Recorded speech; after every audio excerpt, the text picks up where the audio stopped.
Hello guys, welcome back to my channel.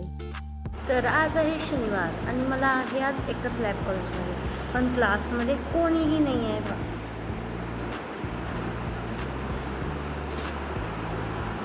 परवा तरी आमच्या कॉलेजमध्ये कॉन्सर्ट झालं आहे आणि आज काय हे नवीन मला माहीतच नाही. कॉलेजमध्ये असून मला काय माहीत नसतंय. वाव. तर मी आता 1 मंथ टाईमपास करून आता जर्नल कंप्लीट करायला बसलो आहे. मी आणि माझी पार्टनर कसं क्लासेस बंक करायचं, कसं पळून जायचं हा विचार करत बसलो आहे. फुल मंथ वेस्ट घातलं तर हा मंथ कसं वेस्ट करायचं हा विचार करालो आहे. क्लासच्या बाहेर कोणच नव्हतं, होतो तर आम्ही 3 मुलीच, म्हणून आम्ही कसं क्लास बंक करून पळून जायचा विचार करालो आहे. फक्त तेवढ्यात सरने आम्हाला बघितले आणि परत क्लासला घेऊन गेले. खूप कंटाळा आलाय. हा आहे माझं लॅब, ही मी आणि ही नंदिनी. मी बंक करत होतो तर सर आम्हाला परत क्लासला घेऊन आले आणि आता सरच गायब. किती मोठा कोड दिलेत रे बाबा. सो लॅबमध्ये 2 आवर्स टाईमपास केल्यानंतरला मी चाललोय माझ्या घरी. माझ्या चॅनलला लाईक करा, शेअर करा आणि सबस्क्राईब करा. Bye bye.